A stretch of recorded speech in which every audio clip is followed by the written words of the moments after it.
Bien, buenas tardes a todos. Es un placer muchas veces presentar a los culturales, yo creo que es muy importante, ¿no? Pero hoy hay un doble motivo, un motivo quizás más importante. ¿Por qué?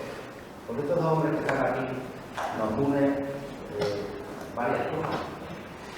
Nos une que hemos sido enseñantes, enseñadores, maestros. Y a mí personalmente me une amistad.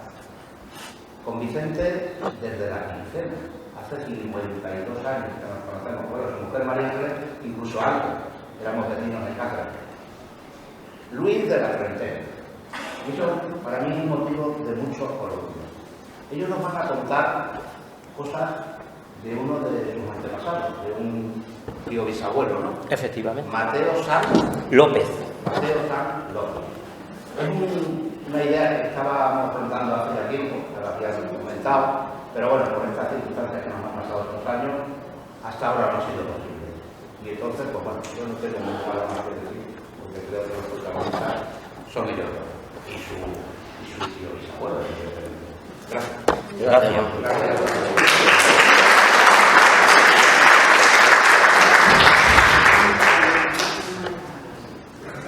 Hola, buenas tardes. Bueno, mi hermano, que es muy enemigo de audiovisuales, me dice: no, pasa todas las diapositivas, así que pues volé por aquí y para allá para pasar las diapositivas, porque sentado me encuentro incómodo. Si no me entendéis, os pido que lo hagáis por doña la cara, que alguien gritó de golpe la repetidora ¡más alto que no se oye! Y con lo cual eso todo lo grabamos los espectadores y los actores. Fue espectacular. Aquí no hace falta que lo intentan hasta porque lo digáis, que no nos oímos. Si me acelero, también darle un toque, porque me conozco. Y no me acelero. Lo hemos planteado de la siguiente manera. Yo voy a hacer una pequeña presentación de cómo estaba el mundo, España y Zarza en 1896. 96. Y luego mi hermano va a continuar como un salteño, Mateo San López, va desde Zarza por España hasta Filipinas y allí lucha en la guerra que teníamos por la independencia filipina.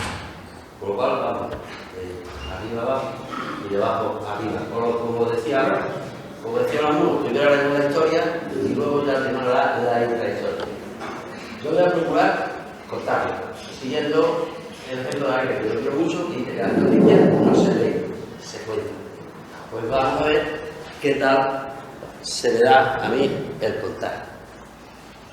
Bueno, esta primera diapositiva es un batallón de cazadores en Manila. Unos minutos antes ha llegado, hace un rato, y son unos minutos antes de empezar el desfile. Por eso la formación, como veis, está como muy relajada. Va a ser en esa unidad en la que va a servir Mateo San, en un Batallón de cazadores expedicionarios número 11.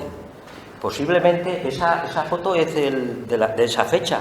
Igual está ahí y nos está mirando. Como no lo conocemos, pues igual está ahí. ¿Cómo estaba el mundo en aquella época? Estaba dividido en dos grandes zonas. Inglaterra, y esa línea dentro es la zona que va a hacer la revolución industrial. Mientras Portugal, España, Italia, la zona de Bulgaria, Turquía, entonces el Imperio Otomano y Rusia se van a mantener una estructura agraria. Entonces eso va a ser fundamental también en el desarrollo de la guerra. ¿Cómo estábamos de los imperios coloniales a principios del siglo XIX?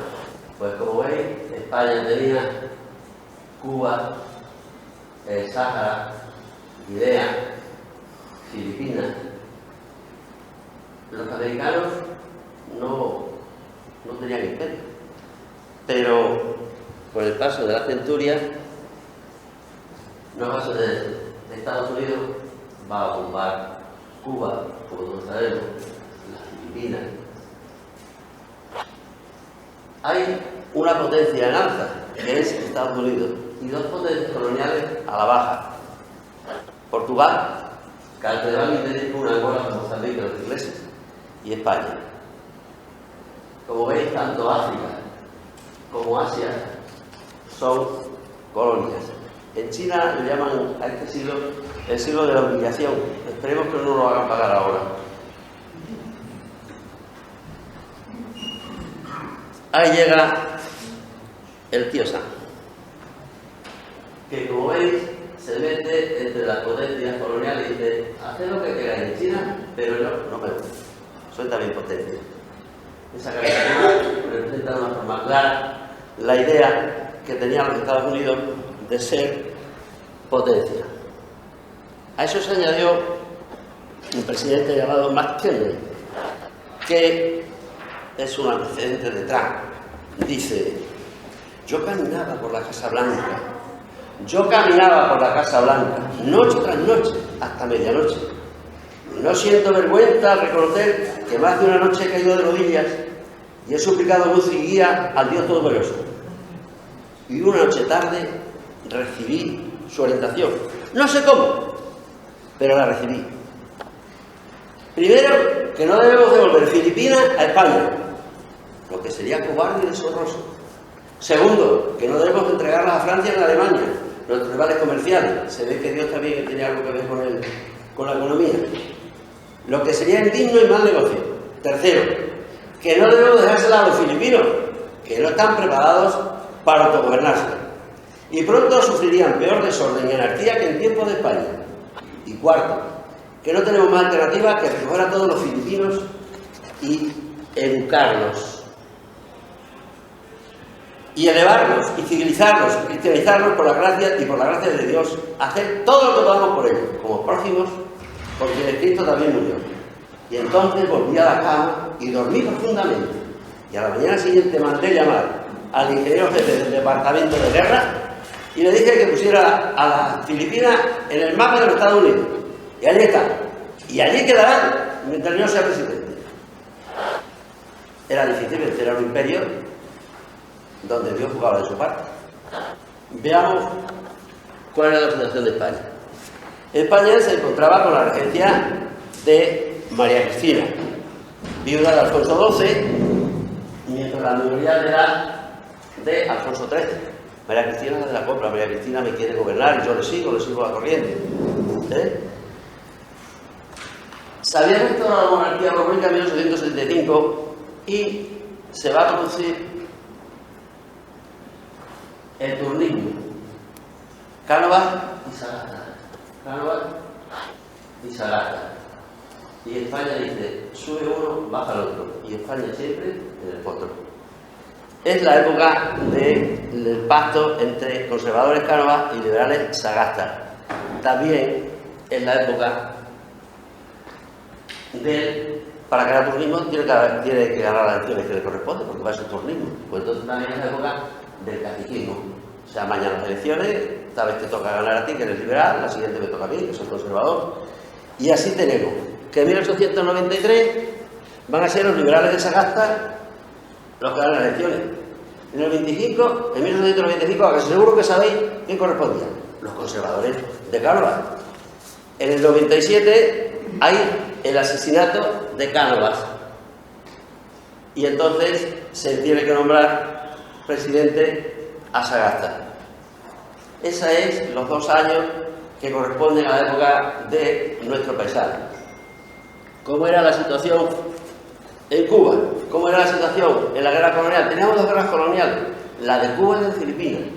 En Cuba se había sublevado Martí, los poetas, con el rito de baile, y se habían sublevado contra España en 1895. Tras diversas campañas y mediante la guerra de guerrillas, fueron debilitando a España, que además, como decía antes, estaba inmersa en la guerra de Filipinas. En 1897, el gobierno español tuvo un buen acuerdo. Presentó una constitución para que la isla estableciese su autogobierno, un gobierno autonómico. E incluso se celebraron elecciones por sufragio universal y las ganó un autonomista moderado que se llamaba Gálvez Alonso. Pero ya era demasiado tarde. Los rebeldes no renunciaron a la independencia y tras la intervención de la escuadra de Estados Unidos a su favor, en la batalla de Santiago de Cuba, la guerra finalizó el 12 de agosto de 1898 con el triunfo de los rebeldes cubanos o patriotas cubanos con la ayuda de Estados Unidos. Ante esta situación, España no le quedó más remedio que firmar los acuerdos de París, por el que renunciaba a la soberanía y propiedad de Cuba, Puerto Rico y Filipinas. ¿Cómo era la situación en Filipinas en esos años? La guerra de Filipinas se extiende desde 1896 a 1898, 2 años. Por un lado, los filipinos se agrupan en torno a la sociedad secreta Katipunan, sus siglas son KKK, Ku Klux Klan, pero no son Katipunan, fundada por Andrés Bonifacio. Una vez que desgraciadamente España no aceptó la vía que proponía José Rizal. Rizal proponía mantenerse como provincia de España y que los españoles y los filipinos tuviesen los mismos derechos y obligaciones, y que Filipinas dejase de ser una colonia de España y pasase a ser una provincia. Eso no fue posible. Rizal fue ejecutado el 30 de diciembre de 1896 y hizo que el movimiento quedase en manos de gente más radical. En los filipinos, que al fin y al cabo son descendientes nuestros, tuvieron una guerra entre ellos, tuvieron una guerra civil entre los rebeldes y Bonifacio y Aguinaldo, y ganó la guerra civil Aguinaldo, que ejecutó a su compañero de revolución Bonifacio. Crearon una fuerza armada que se llamaba los Katipunan. Como veis, simplemente parecen guerrilleros. Enfrente teníamos el ejército español. El ejército español. A las órdenes de los siguientes generales en la época que estuvo allí nuestro antepasado. El general Polavieja, que declaró el estado de guerra el 24 de agosto del 86, de 1896, y en diciembre fusiló a Rizal, al que, siendo acusado de traidor, lo fusilaron de espalda. Aunque los filipinos juran y perjuran que como no se consideraba traidor a España, se giró en el último momento. Si se hubiera hecho caso a Rizal, es muy posible que Filipinas aún fuese una autonomía nuestra, una provincia. El 1 de enero del 97, Polavieja ocupa la capital de los nacionalistas filipinos, porque en esta primera época los filipinos usan una táctica muy extraña, se fortifican ciudades, con lo cual al ejército español le resulta más fácil, porque tiene más capacidad, mejor organización, ocupar y vencerlo.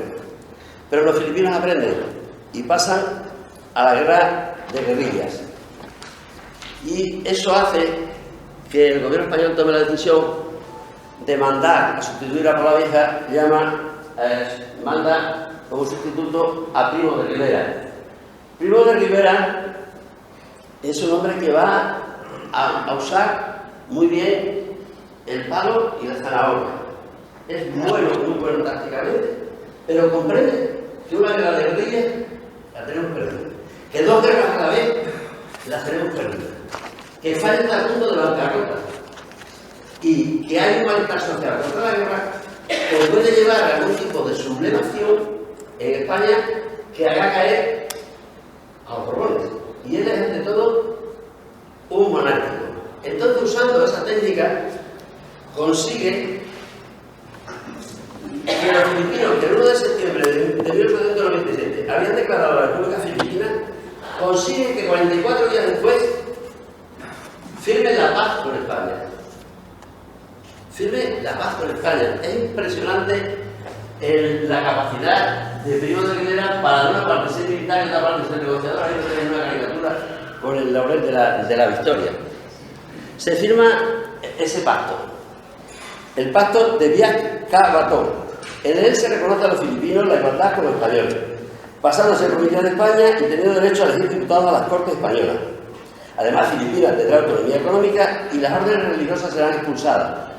Los filipinos sentían mucha animación hacia las órdenes religiosas porque eran los dueños prácticamente del territorio. De hecho, se recogen cosas crueles, como que algún fraile fue untado de aceite y quemado, y cosas así, muy duras, pero también ellos estaban muy quemados de la explotación a la que estaban sometidos por las órdenes religiosas que impedían su desarrollo, incluyendo la burguesía que también estaba en contra de ellas, que por eso apoyó, la burguesía filipina apoyó a Estados Unidos. Cuando todo parecía encaminado a la resolución pacífica del conflicto, apareció el tío Sam, que como decía antes su presidente, decía que había recibido Dios el encargo de crear las Filipinas de españoles, y comenzó la guerra hispanoamericana en Cuba. ¿Qué sucedió? Pues que tuvimos la batalla de Cavite y el 1 de mayo de 1898 la escuadra española es derrotada en Cavite. Y el 3 de julio es también derrotada en Cavite, Filipinas, el 1 de mayo. El 3 de julio es derrotada en Cuba. Ante esta situación volvemos a lo de antes. No hubo más remedio, como decía con Filipinas, no hubo más remedio que firmar la paz. Que no fue una paz, fue una mediación. Tan claro no tenían los americanos lo que nos habían hecho, que su periódico satírico publicaron esto. El tío Sam robando un españolito, que como veis la idea que tenían los americanos de nosotros era que éramos todos andaluces, pero veis que es el auténtico robo de París. El robo de París, porque nos obligaron a ceder todo. A cambio creo que nos dieron 20 millones de pesetas, una cosa de esa, de indemnización o algo así. Se quedaron con Cuba, Puerto Rico, las Islas Filipinas, Guam, bueno, todo eso.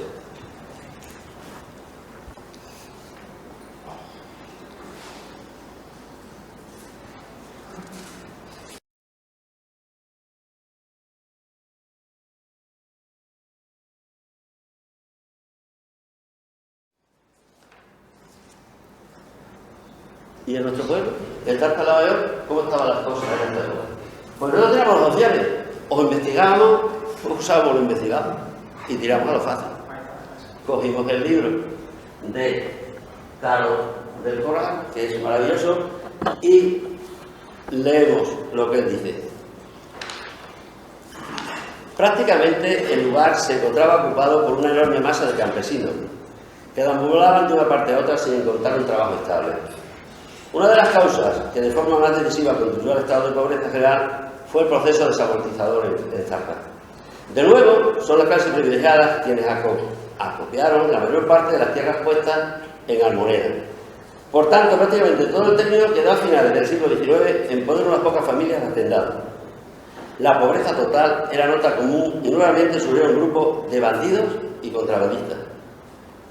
Con la llegada de la Restauración, poco cambiaron las cosas. Todavía se agudizaron más los problemas. No había tierra que trabajar, pues pese a la enorme tensión del término municipal, el mismo salía a las manos de unos pocos privilegiados.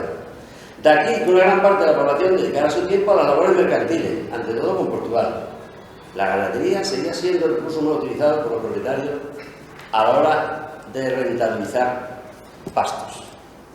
Eso dice Juan Antonio Ricardo del Corral en este libro maravilloso, Una historia breve entre la leyenda y la realidad, entre las páginas 130 y 173. Está claro. Tanto es así que si vemos el anuario del comercio de 1894, el de 1896, como ejemplo clarificador del texto de Caro, veis que los nombres se repiten. Esta es la poquita clase media que existía en el pueblo, o que al menos pagaba el anuncio. Había algunos más, pero que no se anunciaban ahí. Si os fijáis, los cambios se producen exclusivamente por el turismo en los tramos turísticos. El alcalde cambia, el juez municipal cambia, el fiscal cambia, el administrador de tabaco cambia. Son los cambios. Luego, lo que es la clase media del pueblo, que serían médicos, farmacéuticos, molineros, carniceros, tal, esos son los mismos. Es un ejemplo claro del turismo político. Son los mismos nombres.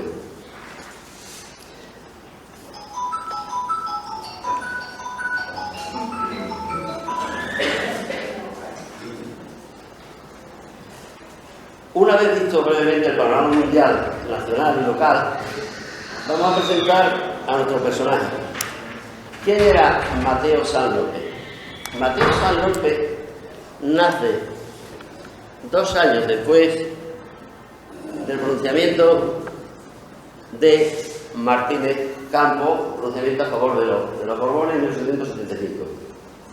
Nace Mateo el 21 de septiembre de 1877 en Zarza la Mayor. En esos momentos cuenta con 3.197 habitantes. En el poder municipal se encuentran nombres que ya hemos visto, que junto con el listado que os he enseñado, que aparece en el número, en el anuario del comercio, nos daría un total aproximado de las 3.100 personas, como 100 o 100 y pico personas que son, y sus familias, que componen la clase alta y media del pueblo, siendo el resto, como indica el Caro del Corral, clase baja, medieros, jornaleros, yunteros, pastores, contrabandistas. Nace Mateo. Aquí, en esa situación, en nuestro pueblo, nace Mateo. Y hasta aquí puedo leer, que decía en el programa que es de televisión. Me callo y cedo la palabra a mi hermano Luis, que era autor del trabajo, al que yo solamente he puesto la introducción, que espero que no les haya aburrido y sí recordado cosas que todos ustedes por la historia saben. Gracias y cedo la palabra a mi hermano Luis.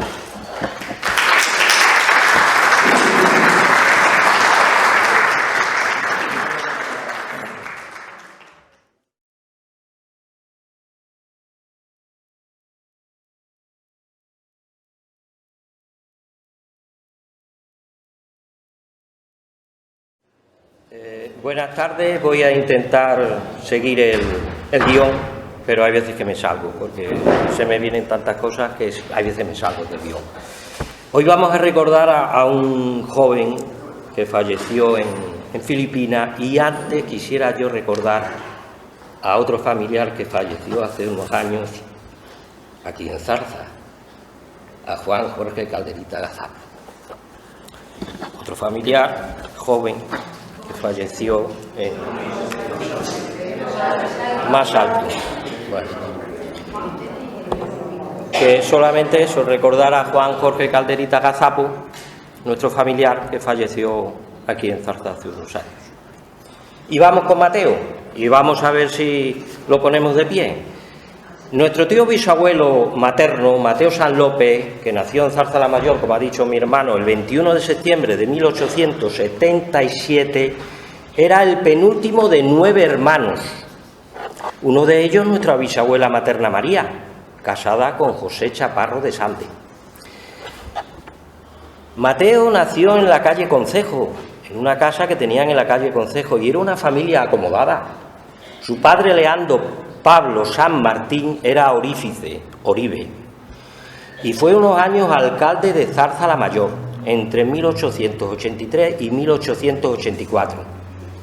En mala hora que fue alcalde de Zarza, luego veremos por qué. Su abuelo paterno era Pablo San Álvarez, que procedía de Piñuecar. Estos San, en Zarza la Mayor existía el apellido San, pero este San nuestro no era de aquí, venía de Piñuecar, arzobispado de Toledo, arciprestajo de Buitrago. Y de oficio, el abuelo de Mateo, de oficio era trajinero, un trajinante, un arriero. Hacía el trajín, hacía los contratos, iba de un sitio a otro, tenía mulas. Se casó en 1841 con 29 años, con la zarceña Ventura Martín Morán, de 24 años. Estos datos son gracias a mi primo hermano Javier, de un documento que él tiene, algo maravilloso. Actualmente tenemos otro Pablo en la familia, Pablo Lozano Pascual, hijos de mi primo Francisco Javier Lozano Chaparro y Begoña Pascual Montero, el tercer Pablo de la familia. Mención especial a los documentos de Javi, que quiero hacerlo, me pasa un poquillo. En Zarza, el apellido San, por ejemplo, lo encuentro a un Francisco San Álvaro, que viajó a Colombia en 1675. Los zarceños debían ser muy viajeros, porque de este San, no se estaban quietos, de un lado para otro, a moverse. Voy a la madre de Mateo. La madre de Mateo era Atanasia López Gazapo, que era hija de Antonio Críspulo López Morán y Narcisa Gazapo, ambos de Zarza la Mayor. Mateo fue a la escuela en Zarzalamayo, efectivamente, aquí había nacido. ¿Y cuál era su maestro? ¿Quién era su maestro? Pues su maestro era nuestro tío tatarabuelo, Urbano Chaparro Domínguez. 40 años de maestro aquí en Zarzalamayo.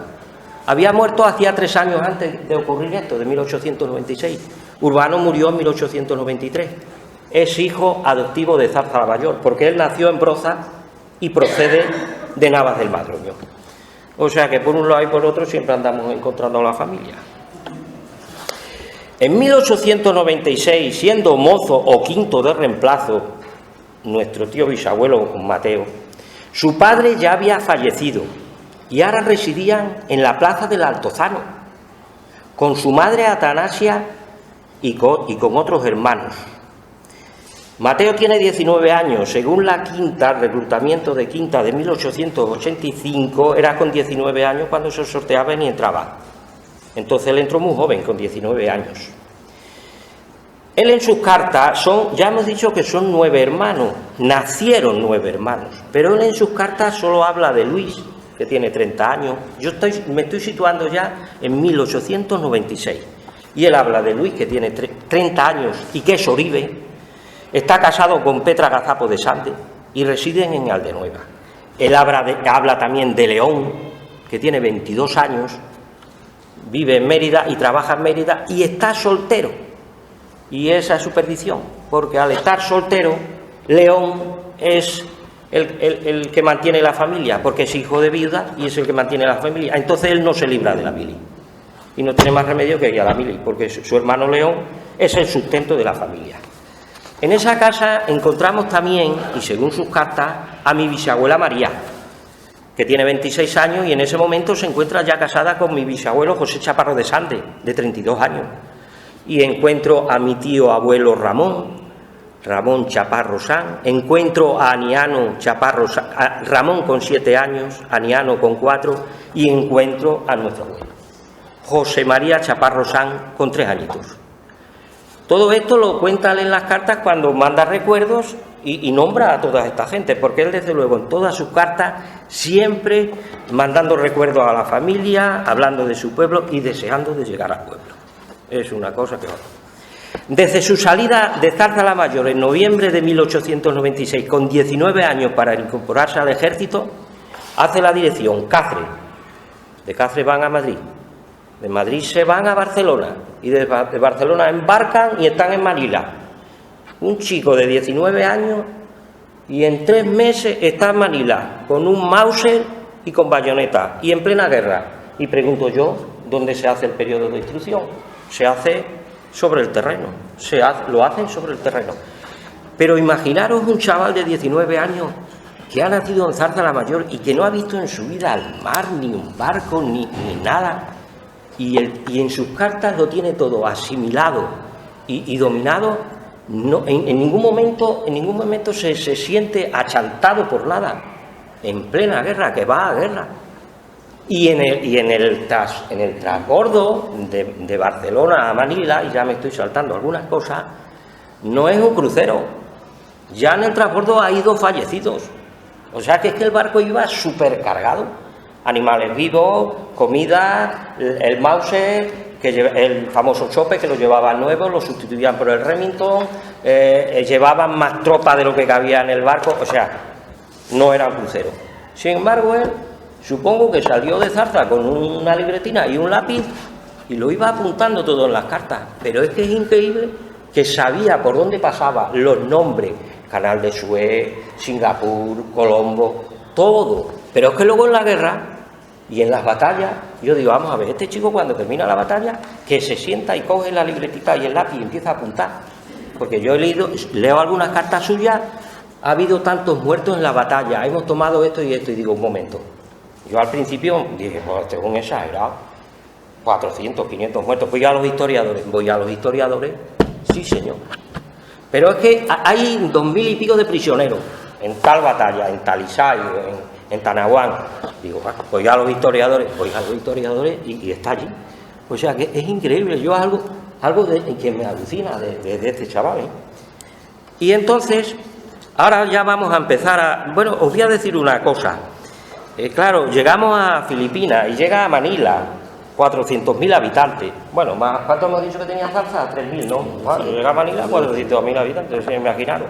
Pero es que llega a Manila, que si Manila llega a Filipinas, que es un archipiélago con 1.000 y pico de islas, y la población más o menos es la mitad de la española, y el territorio, si juntamos todas las islas, es prácticamente España, o sea que es que no llega a cualquier sitio, bueno, y el viaje, la travesía duraba un mes, ¿eh?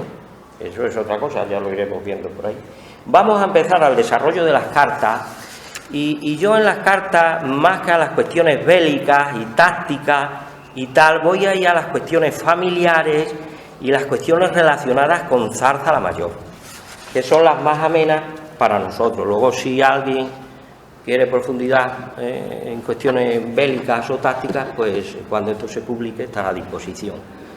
Entonces, decimos que a mediados de noviembre, una mañanita de frío temprano, ahí en la plaza del Altozano, la madre Atanasia se levanta, le prepara el desayuno y sale con sus 140 reales, que tengo una carta de su madre Atanasia, dice, en dinero que le di a Mateo cuando se fue, 140 reales le dio, y ahí se despidió del Nazareno bendito y a la aventura. Y creo que empezamos con el tema, ¿no, Vicente? Con las cartas que están saliendo ahí. Esa primera carta que encontramos ha llegado a Madrid, llega a Madrid.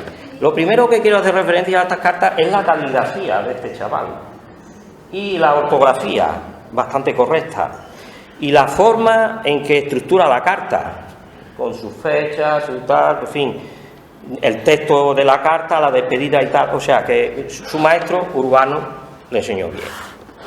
Esta primera carta han llegado a Madrid, llegan por la noche y lo acoplan al Regimiento de Infantería Covadonga número 40, al 2º Batallón y Primera Compañía, y le dan el uniforme.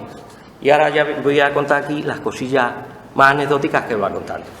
Entonces, cuando le dan el uniforme, se quita la ropa de paisano, y lo dice él. Pues la ropa de paisano que traía puesta se la ha entregado a Simón Carnacha. No he sabido poner de pie a Simón Carnacha. Si alguien me ayuda, esto está abierto. Simón Carnacha debe ser alguien de Zarza la Mayor que estaba allí. Y entonces él le entrega su ropa para que luego se la traiga a su madre. Nada más bajar a tierra también, dice que ha preguntado por Juan Temprano Gazapo. Pero a Juan Temprano Gazapo, él dice que le ha tocado a Cuba. Juan Temprano Gazapo es hijo de José Temprano Maldonado, que era médico cirujano aquí en Zarza y que había casó con Gala Gazapo alemán. Juan Temprano Gazapo es un zarceño que estuvo 18 años en Cuba, pero era un oficial del ejército, era un médico. Y regresó de Cuba y se dio de baja en el ejército y se vino a Zarza la Mayor, porque le gustaba mucho la caza. Y aquí falleció y aquí está enterrado en el panteón con su madre Gala. Juan Temprano Gazapo, me voy a alejar un poquito, tiene un hijo que es Claudio Temprano Domingo, laureado de Cruz Laureada, de Seclavín, está enterrado en Seclavín, enterrado, pues algo más siempre, ¿no? Porque es una persona que merece algo más, ¿no? Juan Temprano Gazapo es un hombre que tuvo un comportamiento heroico, nació en Cuba y murió en Marruecos y tuvo un comportamiento muy heroico. Murió en 1924, concretamente de una herida en la femoral, y se desangró en el mismo campo de batalla. Bueno, yo sigo espérate un momentito, no me pase, sigo con Mateo.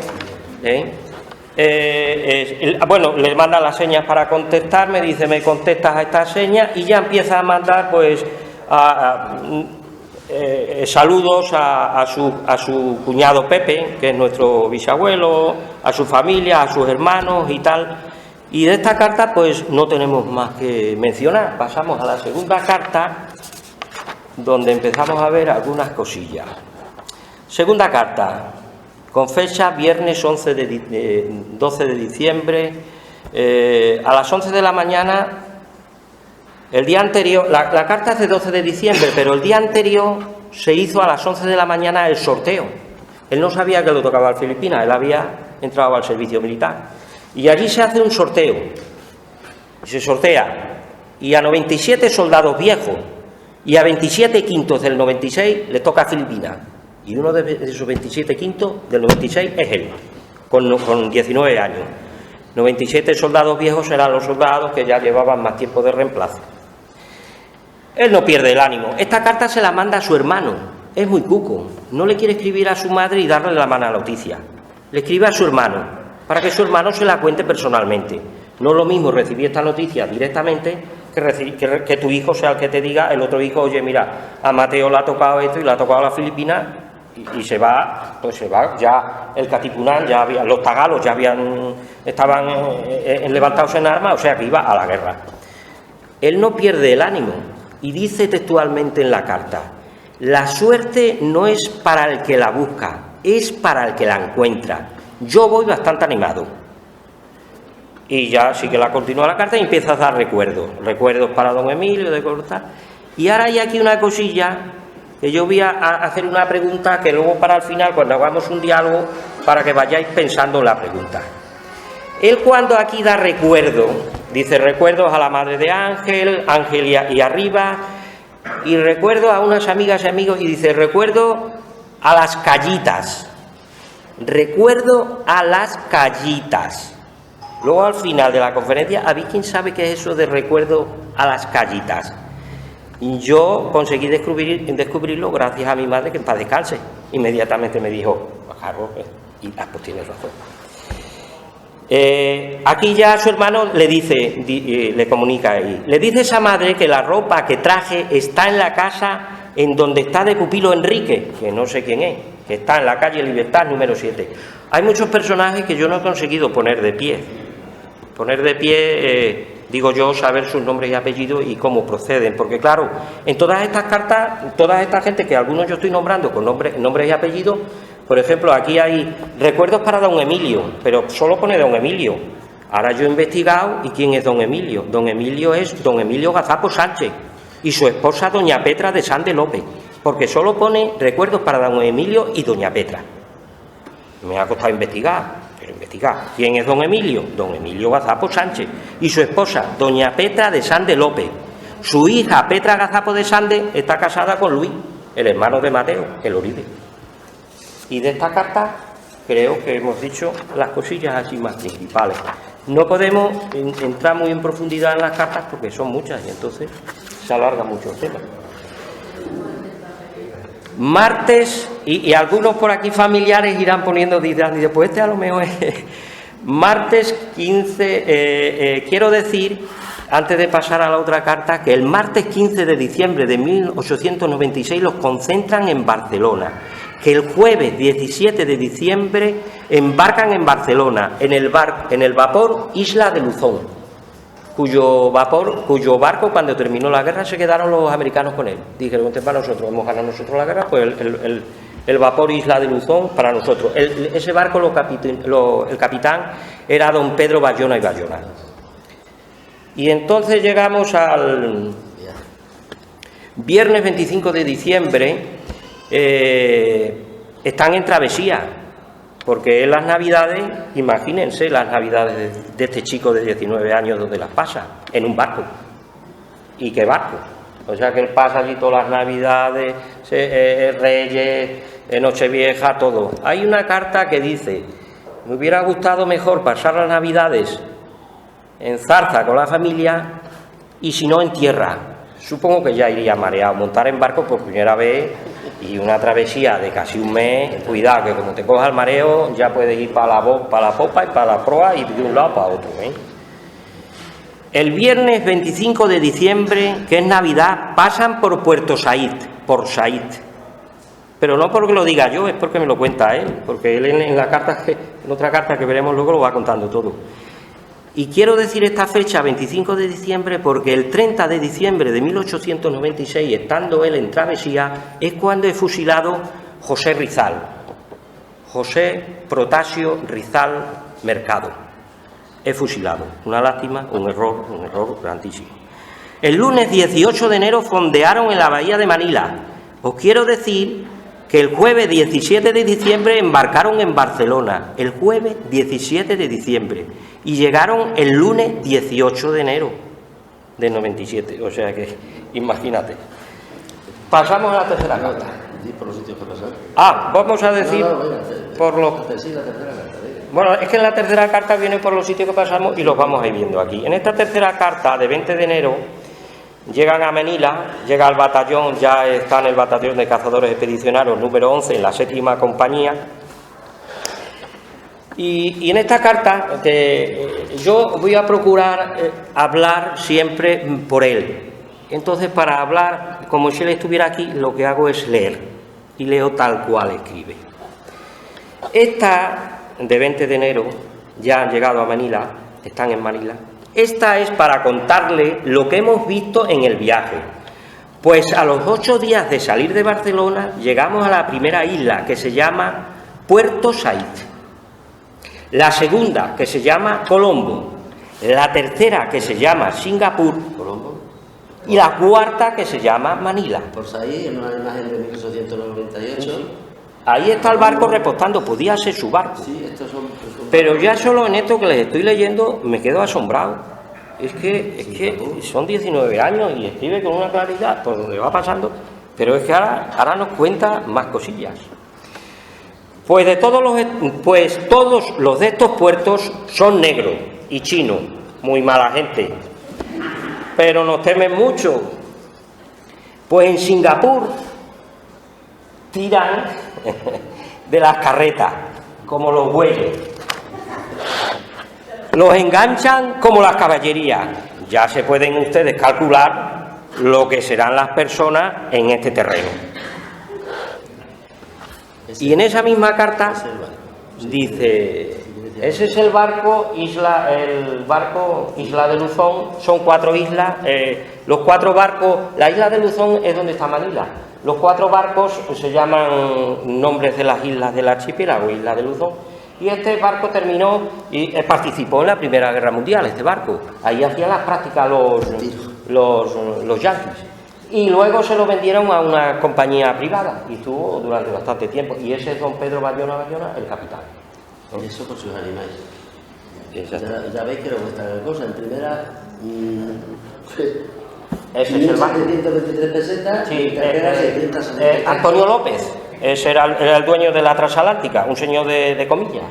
Como veis, solo se tardaban 30 días. Sí. Cuba, Filipinas, en fin, tenían todo ese recorrido. Barcelona, Manila en 30 días. En esta carta dice, esta carta es del 20, pues ya dice que el día 24 salimos ya a operaciones y no sabemos dónde nos echarán. También les voy a decir cómo pasé la fiesta de Año Nuevo, Reyes y Nochebuena. Pues lo pasé bien, pero mejor lo hubiese pasado en su compañía o si hubiese estado en tierra. Y ahora habla del dinero que allí manejan. Dice, las perras que aquí andan son las monedas de a cuarto y de 2 cuartos. Las monedas de a cuarto y de 2 cuartos. Y aquí viene una cosa muy curiosa. Al saltar a tierra, no hacen más que llega, fondea al barco, saltan a tierra y vi a Alejandro Presumido Rodríguez, un paisano, un zarceño. Y ahora vamos a ver los zarceños que había allí y los que regresaron con vida y los que no sabemos si regresaron con vida. Que me dio un abrazo, hombre, ya me contará, llega a Filipinas, te encuentras a uno de tu pueblo que ya está allí, un veterano, un abrazo. ¿Quién es Alejandro Presumido? Pues Alejandro Presumido Rodríguez es hijo de Casto Presumido y de Gala Rodríguez.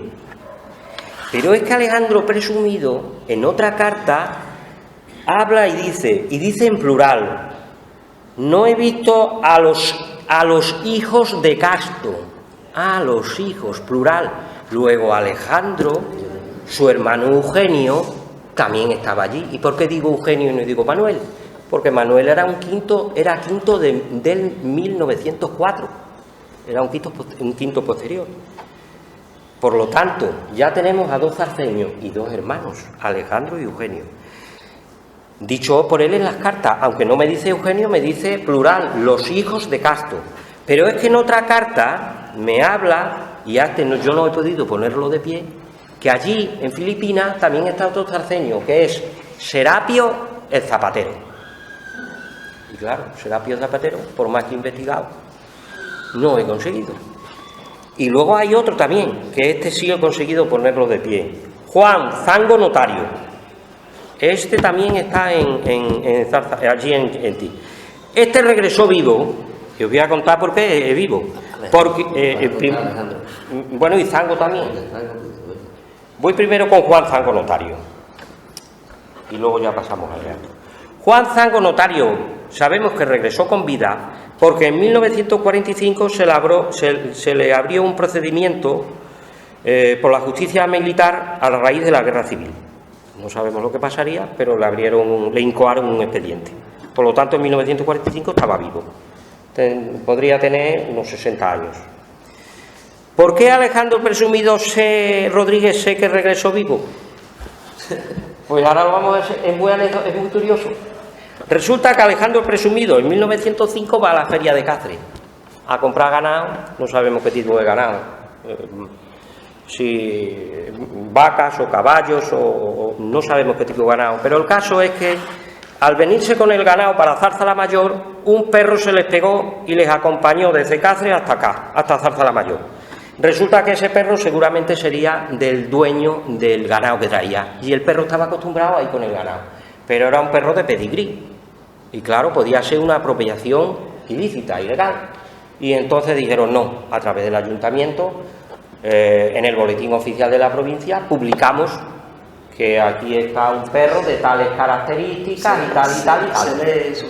Y que si el dueño quiere venir a por el perro, que venga por el perro.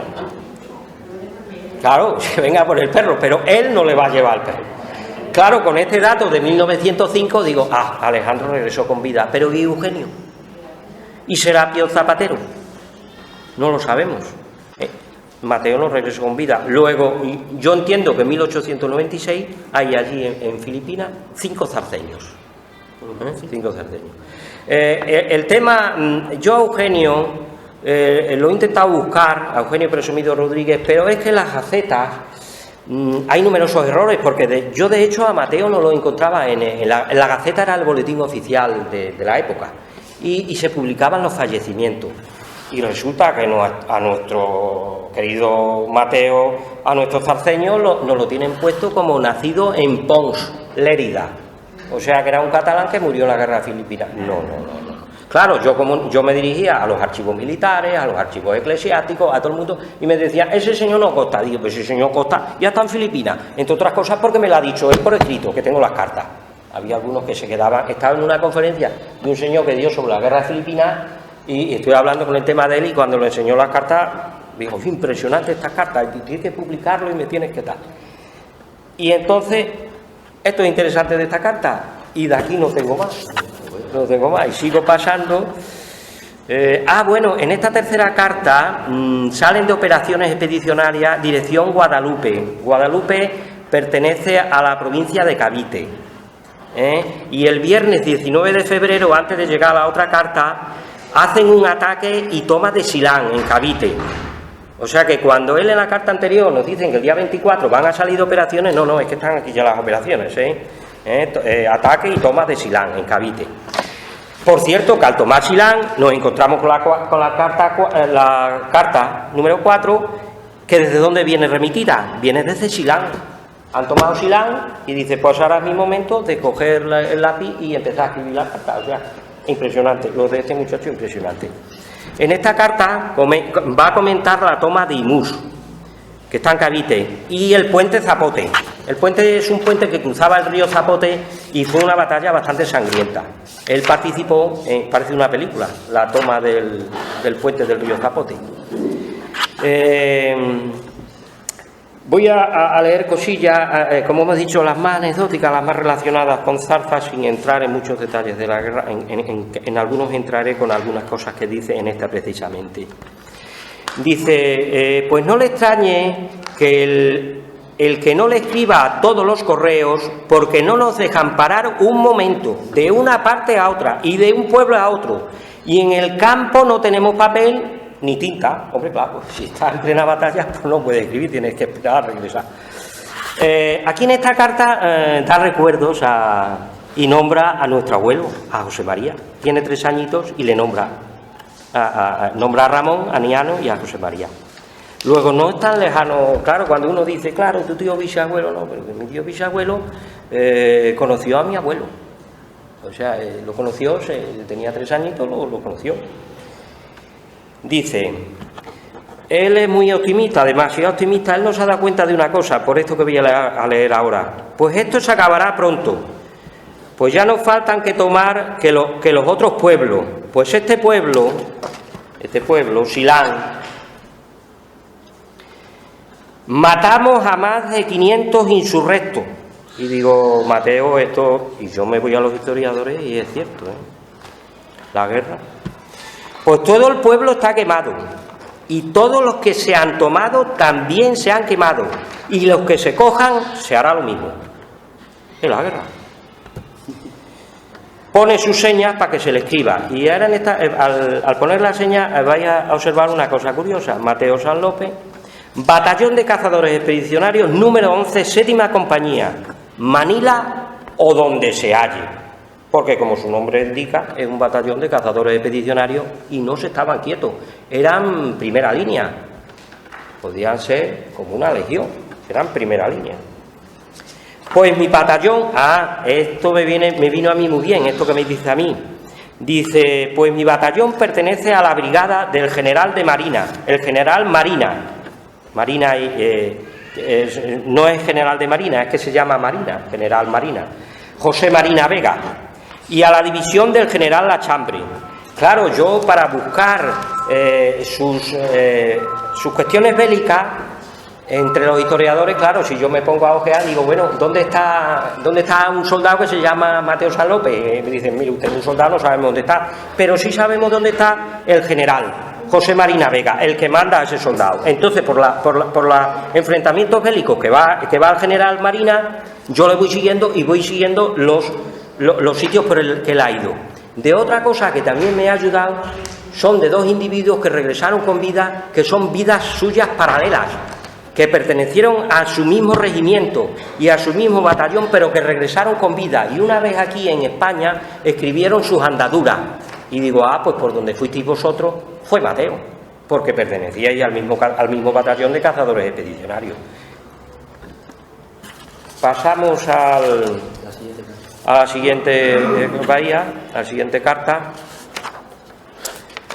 y nos encontramos en Silán, sigue allí en Silán, 1 de abril. Su impresión es que la guerra finalizará a finales de año. Esta es su falsa impresión, aquí ahora lo voy a leer y es falsa. Lo único que ocurre es que los tagalos, los revolucionarios, los del Katipunan han cambiado de estrategia y están haciendo una guerra de guerrilla.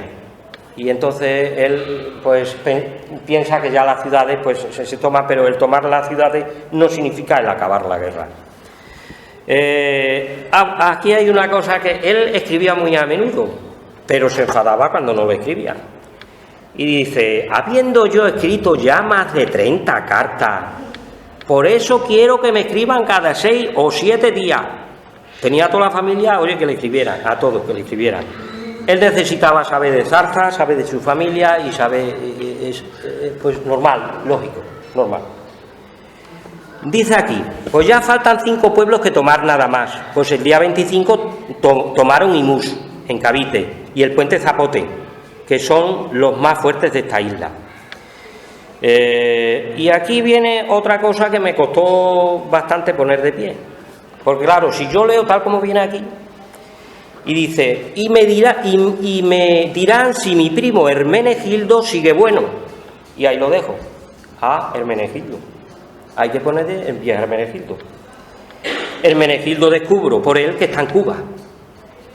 Pero luego voy descubriendo, digo, bueno, pero Hermenegildo puede ser un quinto suyo. 1877, Hermenegildo. Hermenegildo López Rodrigo. Regresó con vida de Cuba, fue carabinero, estuvo destinado en Gerona, por ejemplo, y cuando se jubiló del cuerpo de carabinero, regresó a Zarza, y aquí murió, en Zarza la Mayor, y aquí está enterrado.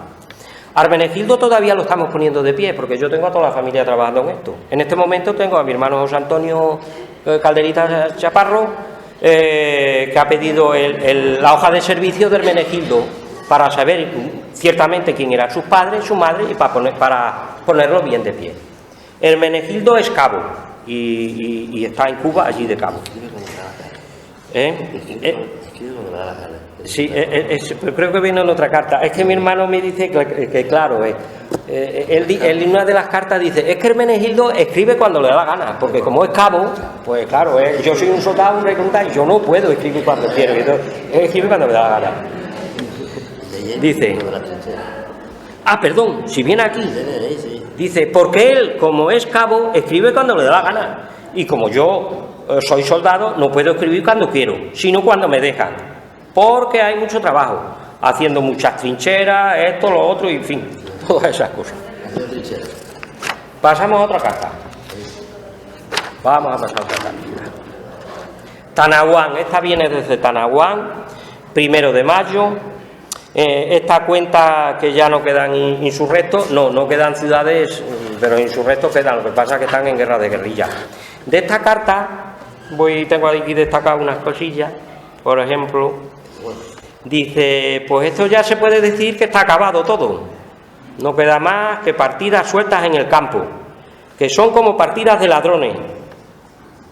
Claro, es la guerra de guerrilla, no son ladrones, es la guerra de guerrilla. Sin otra cosa, aquí tengo otra pregunta que la voy a dejar en el aire pero luego para el final. Da recuerdos a su familia, a Olivera, los Olivera, que eran Oribes, y este término Olivera, estos proceden, este Olivera, su abuelo era João Batista Oliveira, de Bragança, Portugal. Lo que pasa es que el Oliveira se castañalizó, y entonces pasó a ser Olivera. Son familia. Aquí, si veis, los Oribes están mezclados. Hay bastantes Oribes aquí en la familia suya. Yo no sé si él sabía el oficio. Y dice, y recuerdo, le manda recuerdo a los campos. Los campos. A ver si alguien luego sabe qué quiere decir con eso de recuerdo a los campos.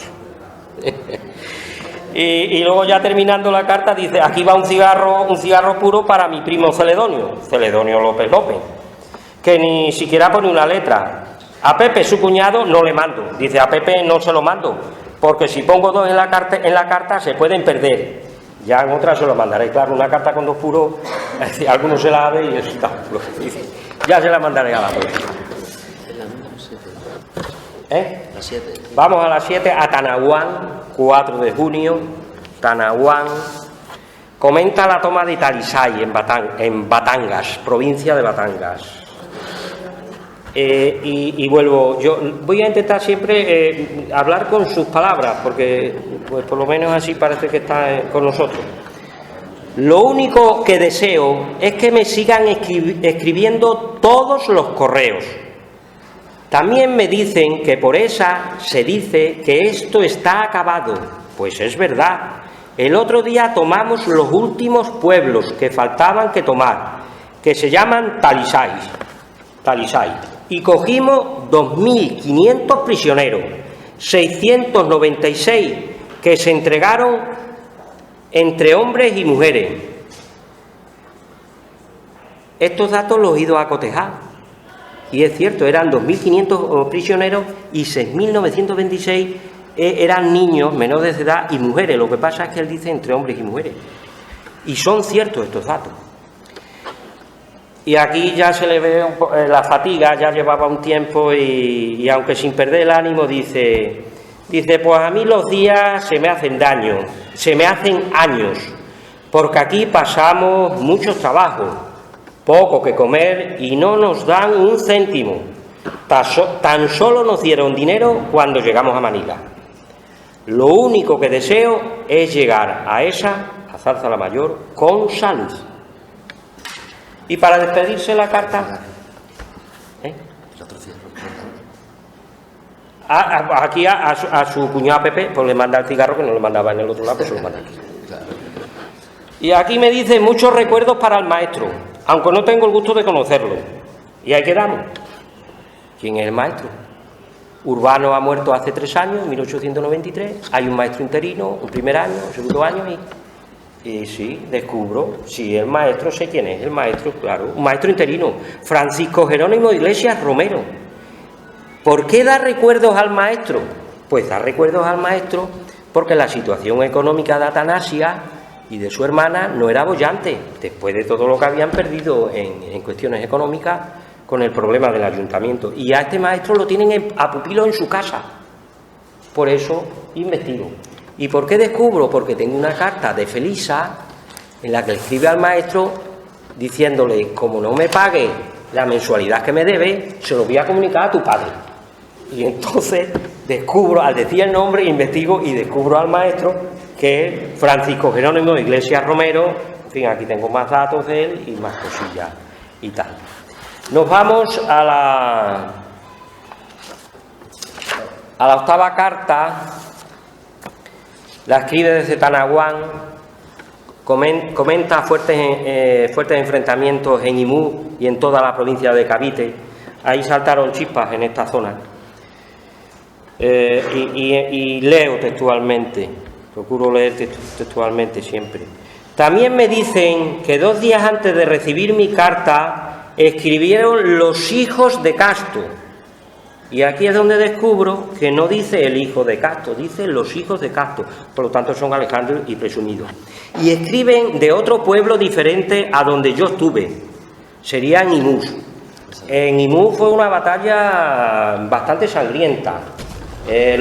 Alejandro y Eugenio estuvieron en una pelotera bastante fuerte. Y sabemos si en ese rifirrafe a lo mejor falleció Eugenio.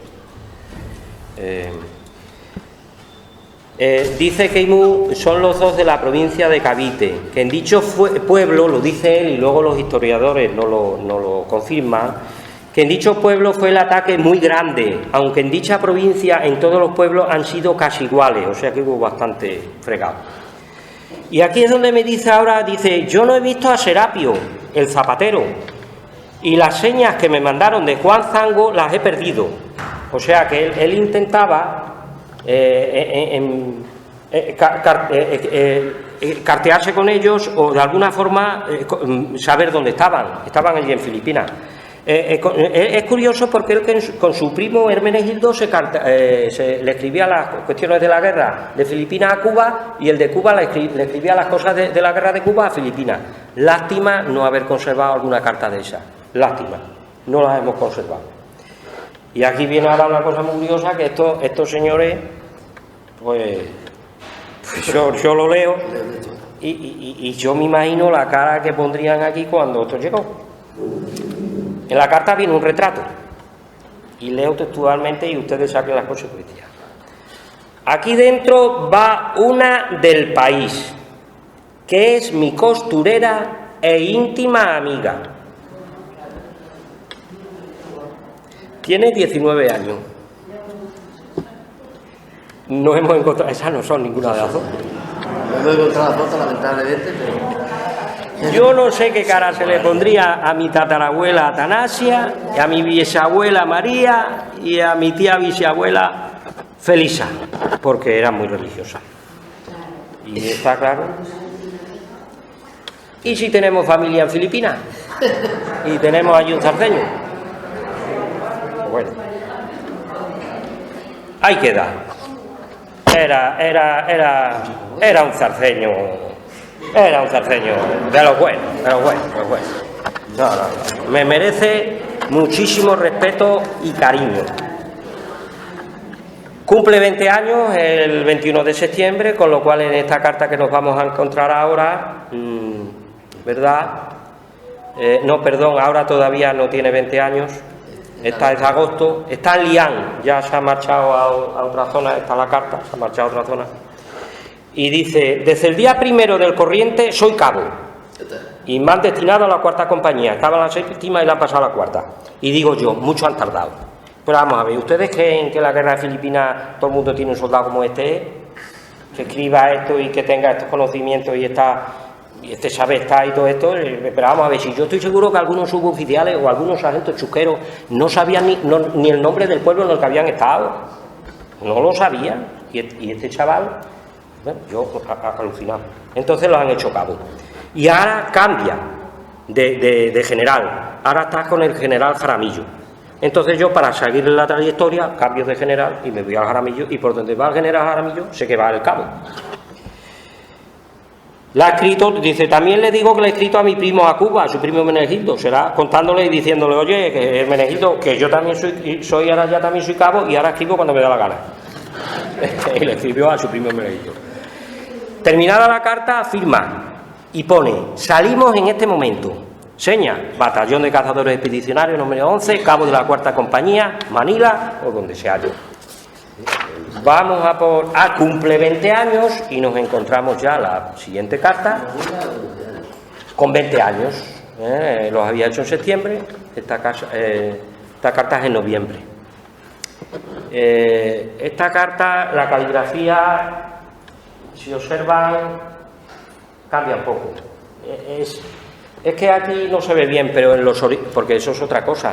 Este trabajo, el 80% documentos originales. Documentos originales de mi primo Javier, documentos originales de la familia. Documentos originales que con el permiso del excelentísimo ayuntamiento, yo en un principio tenía pensado haberlos donado aquí al archivo, pero yo al ayuntamiento de Zarzalamayor voy a donar toda una serie de libros, algunos originales. Estoy hablando de libros de 1800 y los trabajos y sobre todo los derechos de explotación de los 3 trabajos que quiero publicar. Comentaba que si vemos el original vemos que la caligrafía ha cambiado. Mateo Sanz está tocado ya de balas camalitas. Y dice así, de todas formas no pierde el ánimo, y él veía lo que allí había, y él sabía que cuando entraban en los hospitales militares y entraban de la forma que ellos entraban, no eran muchos los que salían, y él tonto no era, cualquier cosa menos tonto. Me alegro que a la llegada de esta a sus manos se hallen con la más completa salud, que yo para mí deseo. Y ya sigue hablando y dice, pues hemos venido de una provincia, Batangas, que si estoy allí 8 días más en ella, me hubiese muerto, porque aquello es un desierto, no hay más que fieras e indios de la montaña, porque están como la fiera, la guerra de guerrilla. Le voy a escribir a don Ángel Conde, que no he sabido ponerlo de pie, que es un Ángel Conde que está allí en Filipinas, pero este debe ser algún empresario, algún persona importante de Filipinas, y su hermano Luis le ha dicho, escríbele a este para ver si puede venir a verme para no volver a salir de Manila, que en operaciones se pasan calamidades que nadie se puede imaginar más que el mismo que las pasa. Calamidades son la guerra, pero ellos enfundaban bayonetas. Y claro, o tú o yo. Y se viven y viviría situaciones bastante. Y es un chico de 20 años recién cumplido. Y bueno, o sea, que es que se tuvo que sacar el carnet de hombre a la primera, no tuvo más remedio. Esto es muy curioso. Dice, su hermano León tiene 22 años y está soltero, y por lo tanto es, como he dicho antes, el sustento de la familia y no lo puede librar de la mili. Pero él dice, se podía casar León, porque así me llevaría a España, porque hay una real orden que todos los hijos de viudas se marcharán a casa, que los hijos de viudas que tenga que ser sustento de la familia. Por eso, casándose León, me podré ya marchar. Tengo otra carta de León en la que le dice a su foto de mi amigo Javier, recuperada de una forma en un contenedor de basura. ¿Cómo? Contestó León, perdón, que se me ha ido el santo al cielo. Y León le dijo a su madre que él prefería irse voluntario a Filipinas y que lo que le pasara a Mateo, que le pasara a él también. Claro, tengo 22 años, no tengo novia, y ahora mi hermano me dice que busque una mujer de golpe y porrazo y me case. Esto lleva su tiempo. Y dice, yo antes de acá. León luego contrajo matrimonio vivía en Mérida con una, ahora no recuerdo, María, no me recuerdo ahora el nombre. Y entonces pues no pudo regresar. Yo supongo que con el paso del tiempo a León quizá, pero claro, hay que comprenderlo. Yo no tengo novia, ¿dónde busco yo una mujer ahora para casarme? Y además no le hubiera dado tiempo, porque te casas y luego tienes que hacer los expedientes, no sé qué. Y yo lo sé, porque una pequeña anécdota mía. Yo cuando hice el servicio militar, mi hermano estaba casado. Mi hermano José Antonio era guardia civil. Mi madre era viuda. El sustento de la familia era yo. Pero yo le dije a mi madre, voy a ver qué es esto del ejército. Yo tenía aprobadas las oposiciones de magisterio ya. Y en ese momento, con oposiciones aprobadas de magisterio, yo estaba entre ir a magisterio o ir a la Academia General Militar de Zaragoza. Y digo, pues voy a verle yo primero a los militares. Y me fui a la mili, mira por dónde. Me toca a Camposoto, a San Fernando, Cádiz, y hago un periodo de instrucción, cosa que no hizo Mateo. Pero es que luego me trasladan a Melilla, o sea que a mí también me montan en un barco. Pero un barco, una travesía que duró 3 o 4 horas. Yo llegué mareado, a Melilla mareado. Cuando veo a este chaval un mes en un barco, digo, ¿este cómo llegaría? Y yo estando en Melilla, a mí se me caían los palos de chozo. Yo ya tenía muchas ganas de venir para acá. Y dije, pues tengo un ángel a mano. Como hijo de viuda y pudiendo habernos ido a la mili, tengo derecho a cambio de región militar. Y entonces cambié de región militar de Melilla. José María Oleá, el ministro de Defensa, mandó un telegrama, allí se pusieron todos firmes cuando yo, porque no sabía, dice, ¿y este quién? Pensaba que este será algún hijo de un general o alguna cosa, y me mandaron aquí a este otro lado. Claro, yo me pongo en el lugar de Mateo, porque más o menos, vamos, ni punto de comparación con lo de Mateo, claro, porque este hombre iba a la guerra, pero a mí se me caían allí los palos. Yo tenía unas ganas de venirme para aquí con mi familia y con mi gente, que allí yo en Melilla no se me había perdido nada. Y cuando regresé de allí dije, yo voy a ser maestro, y me fui para la escuela. Y alguna cosilla más que tengamos que contar. 29 de noviembre. Esta es 29 de noviembre, y entonces está ingresado en el Hospital Militar de Malate. Y allí falleció. Y creo que vamos a ver ahora el acta de defunción. El archivo eclesiástico, conseguí el acta de defunción, y el acta de defunción sí es correcta. Dice así, voy a leer un trocito. En el cementerio de Malate, provincia de Manila, se dio sepultura eclesiástica al cadáver de Mateo San López, cabo de la 4ª Compañía de Batallón de Cazadores Expedicionarios número 11. Soltero. Sabemos la amiga, soltero. Esto está mal, lo que viene ahora de 21 años. No, señor, 21 años no. De 20 años de edad. Natural de Zarzalamayor, provincia de Cáceres, hijo de Leandro y de Atanasia. Falleció en el hospital militar de dicho pueblo el día 9 de febrero de 1898 a consecuencia de un catarro gastrointestinal. Pues las colitis que les entraban, las enfermedades, la mala alimentación, las palizas que le daban moviéndose de un sitio para otro, y claro, lo llevó al acto.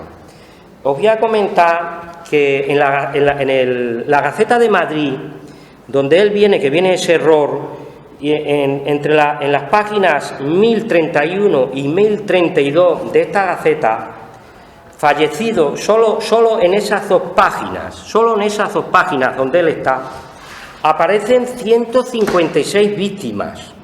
Y ahora cuando leo esto uno se queda. De esas víctimas, una es de las heridas recibidas en la guerra, 0,64%. 3 en el campo de batalla, 1,92%. 0 de fiebre amarilla y 152 de enfermedades o accidentes, el 97,44%. ¿Pero qué estábamos haciendo mal? Si la guerra la estábamos haciendo bien, ¿qué hacíamos mal? ¿Por qué se nos morían los hijos de España? ¿Qué pasaba? 97%, eso en esas dos páginas. Si me voy a Melchor Fernández Almagro, en su Historia Política de la España Contemporánea, en el volumen 3 de 1968, en las páginas 151-152, muertos en Cuba y Filipinas entre 1895 y 1898, 55.661. Eso no hay quien lo mantenga, pero esos son los muertos. Ahora le digo yo a ustedes que de enfermedades o accidentes es el 96,12%, 53.500 muertos por enfermedades y accidentes. Pero ¿cómo se nos pueden morir soldados en una travesía? ¿Cómo se nos puede morir un soldado por una gastroenteritis? Pero ¿qué estaba funcionando mal? ¿El habituallamiento? ¿O en qué fallábamos? Porque las tácticas de guerra, Polavieja, Fernando Primo de Rivera, cualquiera de ellas, las tácticas eran correctas, sus generales, todas las tácticas eran correctas, y se nos morían los jóvenes, chavales jóvenes, se nos morían de enfermedades. Bueno, alguna cosilla más aquí, Hospital de Malate y tal. Esta es la carta de León, en la que dice: en vez de casarme, prefiero presentarme voluntario para pasar al punto donde él estuviera, y lo que fuese de él sería de mí. Este es León. León casó con Teresa Mora Álvarez, porque los chaparros, como esta mañana he visto a mi prima Fefi, lo apuntamos todos. ¿Dónde está Fefi? Esta mañana he estado con ella y hemos hecho unas cosillas, y ella enseguida ha tomado nota y ha apuntado y no sé qué. Los chaparros lo apuntamos todo y lo guardamos todo. Es que esto es de León, es una tarjetita de León, de su hermano, de León San López. Y Teresa Mora Álvarez, participa usted su afectuado enlace y le ofrece su casa en la calle del Portillo número 22 en Mérida. León trabajaba con Felipe Aretio y Hernández, que eran almacenistas, era tipógrafo, llevaba el telégrafo y era un banquero importante. Y no sé si hay alguna cocina más que decir. El árbol genealógico que nos va a poner ahora aquí mi hermano, pues vemos que no estamos tan lejos. Aquí estamos todos los primos. Bueno, aquí estamos todos los primos. Empiezo por los primos aquí. José Mari. Voy leyendo y tú vas señalando, porque es que yo ahí no veo. Que estamos cerquita. Ahí está Mateo en rojo y yo aquí está. Entonces empiezo por los primos hermanos. Hijos de mi tío Ramón Chaparro Rodrigo y de Flora Gutiérrez Gazapo, empiezo arriba, son los sobrinos bisnietos: José María Chaparro Gutiérrez, Pedro Chaparro Gutiérrez, Josefa Chaparro Gutiérrez, Ramón Chaparro Gutiérrez y Simona Chaparro Gutiérrez. Hijos de Luisa Chaparro Rodrigo y Vicente Calderita Esteve, pues José Antonio Calderita Chaparro, Visitación Calderita Chaparro, Vicente Calderita Chaparro y Luis Miguel Calderita Chaparro, que me he permitido el privilegio de ponerme en rojo, porque he puesto a Mateo en rojo y me he puesto yo aquí en rojo, porque si alguien que no sea del tema diga, pues mira, aquí está el autor y aquí el personaje. El personaje no, perdón, la persona, Mateo San López. De Visitación Chaparro Rodrigo y de Alfredo Lozano Casado, tenemos Alfredo Lozano Chaparro, María Visitación Lozano Chaparro y Francisco Javier Lozano Chaparro. Que somos sus sobrinos bisnietos, sus sobrinos. Y esto es, este trabajo tiene otra segunda parte, de la cual no tiene nada que ver con ella, pero una segunda parte muy importante, porque habla del general Domingo Moriones, que fue capitán general allí en Filipinas, y es interesante porque de este señor tengo algo que creo que solamente existe en la Universidad de León, y miro a mi sobrino Luqui porque él ha trabajado allí. Yo tengo de este señor unos 67 documentos originales de mano de su memoria, de la memoria que él escribió estando en 1880, por allí. Y ya en esta memoria ya él escribe el tema del país, el tema de las órdenes religiosas, las 5 órdenes religiosas que había en no los sacerdotes de los pueblos. Los sacerdotes de los pueblos eran muy queridos, porque muchos de ellos eran allí, ya eran nativos.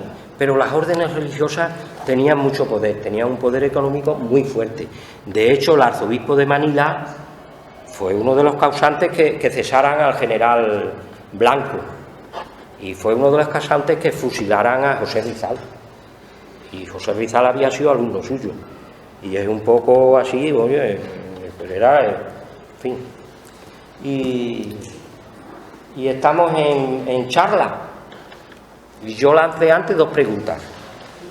La primera pregunta es que él daba recuerdo y decía, recuerdo a las callitas. Sus amigas y sus amigos que vivían en la calle Callitas. Y daba recuerdo a las callitas. Y luego dice que da recuerdo a los campos. ¿Cómo? No, él dice recuerdo a los, y luego con mayúscula, campos. Sí, pero vas por ahí, por donde va mi primo José María. Dime más, José María. Efectivamente. Eladio Heliodoro del Campo López, notario de Zarzalamayor, y su hermano el presbítero Pedro, eran primos de Dominga de Sande, la mujer de Cruz Chaparro Domínguez, y eran pues conocidos suyos, claro, porque es que su hermana María había casado con José, por lo tanto había ya una cierta relación familiar. Eladio Heliodoro del Campo López. Tengo cartas de Eladio Heliodoro del Campo López, del notario. Tengo cartas suyas. Y esto es, señores, pregúntenle lo que ustedes quieran y a su disposición están.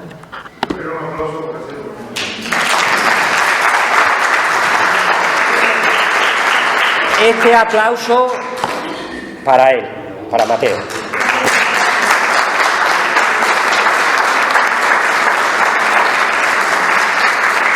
Alcaldesa, hemos de sentirnos orgullosos de este chico, que está a punto de perderse y quedar allí en el anonimato. Sí. Y espérate que a mí me pasa un poco como al presidente americano ese. Se le aparece. Oye, que me levanto muchas noches. Y muchas veces he descubierto cosas, estaba acostado, dormido, y he dicho, pues si por aquí no encuentro y no investigo esto, ¿por qué no entro por este otro lado? Y he ido buscando. Y yo, de hecho, parece que hablo con él. Y con mi tatarabuelo, si hay detrás de esa puerta, mi tatarabuelo Cruz empezara a hablar, por la forma en que él se expresa en sus cartas, diría, ese es mi tatarabuelo.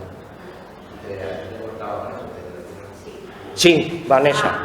Lo que agradecidísima, ¿vale?, de que hayan estado esta tarde aquí, que es una presentación que llevábamos, como bien habéis dicho, la habíamos tenido que componer por las circunstancias que habían sucedido, pero que ha sido un verdadero honor escucharos, y que muchísimas gracias, que eso permanecerá en el ayuntamiento, y simplemente gracias por toda la información. Gracias a vosotros. Y que ha sido muy agradable. Os he dado una pequeña pincelada, ya si entráis aquí a fondo, los datos son, entonces entre tantos datos, Juan Antonio Caro del Corral me perdonará, siempre hay algún error.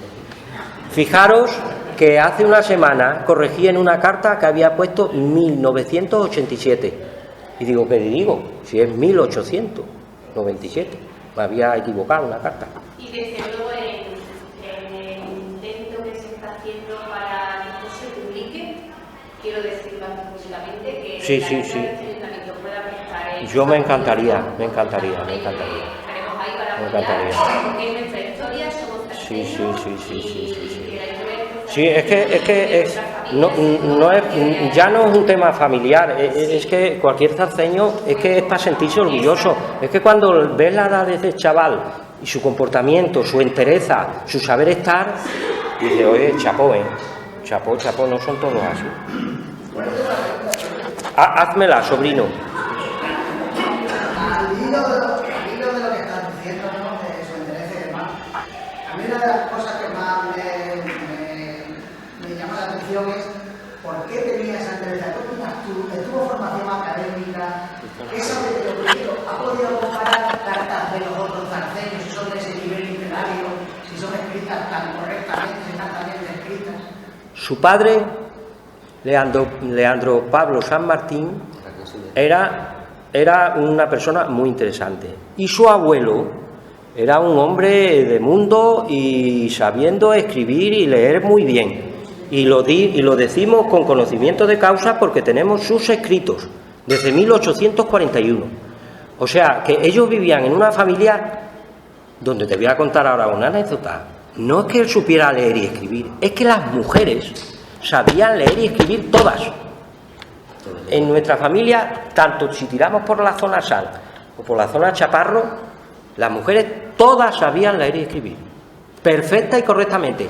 Es que mi tita Ángeles, la hermana de mi abuelo, sabía escribir a máquina, porque tengo documentos de ella escritos a máquina. O sea, ya no es que escribiera a máquina, a mano, es que encima escribía a máquina. O sea que... claro, son cosas de la familia. Nos quedan dos deseos. Si alguien nos consigue una foto... Hay una foto de Mateo. Porque de León lo tenemos. Si por suerte alguien de los Ancas, que quedará en el pueblo mucho, tuviese suerte y alguien tuviese, pues sería maravilloso. O algún más documento. Y luego tenemos una ilusión grande, que nos gustaría mucho localizar su tumba y llevarle un puñado de tierra de su pueblo.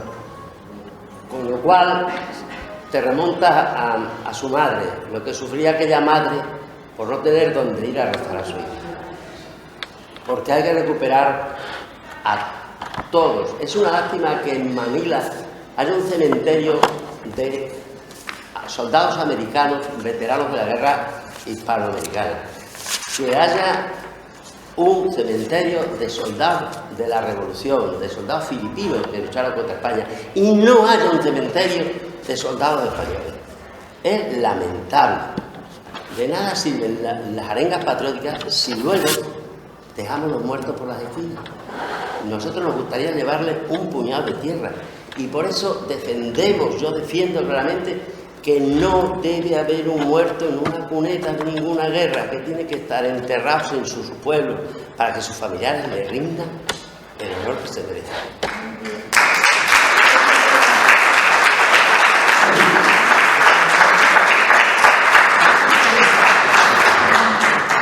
Pues muchas gracias, en especial a la familia Chaparro, que nos ha acompañado esta tarde, y a todos los amigos que habéis venido.